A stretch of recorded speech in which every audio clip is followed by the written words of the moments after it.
So let me talk about the second half of the table. So you'll see a bunch of overlapping stuff. Let me go through this stuff.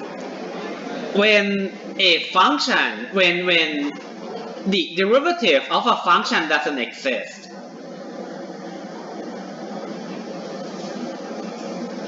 when a derivative of a function doesn't exist, then one of the three things has to happen. Either that a function is not continuous, either that a function is not differentiable, or it actually can be when a function is at relative max or relative min.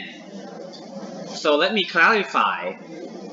When a function is not continuous, what does that mean when it's not continuous? When it looks like this. Oh. Yeah. So when a function is not continuous,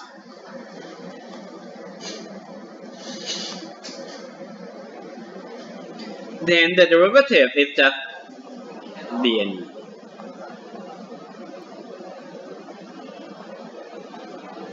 So when a function is not continuous, the derivative doesn't exist at that point. There's also a case when a function is actually continuous, but the graph is actually have a kink, something like this, or something like this. So this is when the graph is not differentiable.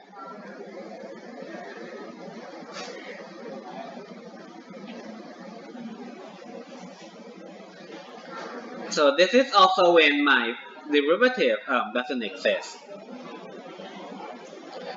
Now there is also a case when my tangent line is vertical. So let's say if my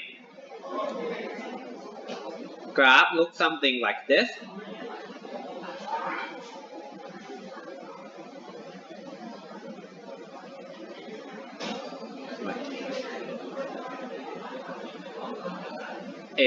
It can be the case that the tangent line at this point is actually the perfect vertical line.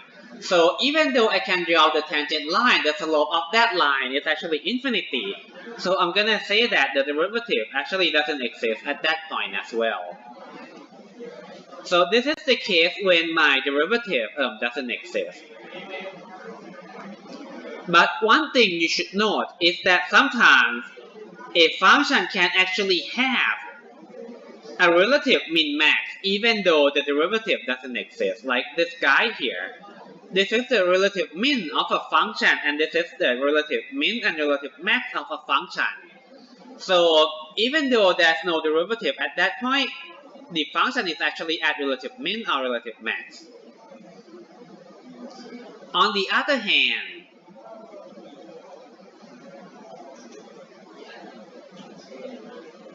the only other possible case when your function is at a relative min-max, if you look at the usual graph of a function, whenever you have a relative min or relative max of a function, if you were to draw the tangent line at that point, then you all get the horizontal tangent line. They all have slope 0.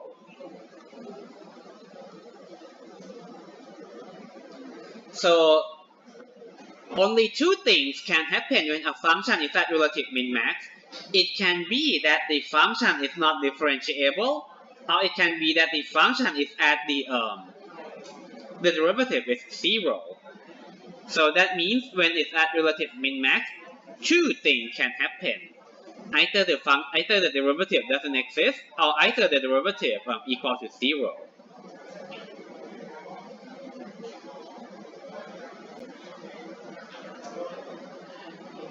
On the other hand,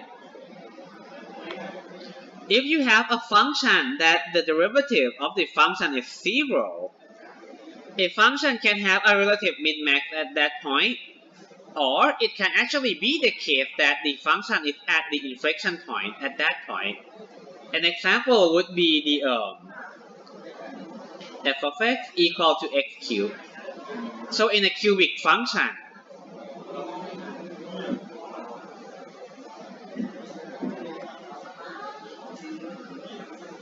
when the x equal to 0, you will have f prime of 0.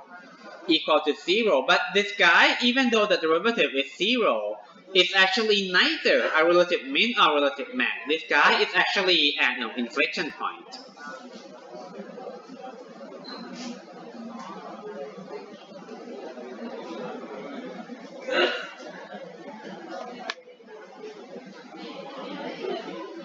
So the inflection point can actually occur when the derivative is 0, when the derivative at a relative min-max, but it can also add at some other case as well. Let me actually leave that out for now.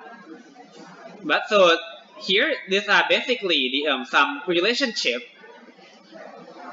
of the graph of a function, the graph of the first derivative, and the graph of the second derivative in terms of whether they are positive or negative, increasing or decreasing, or concave up or concave down.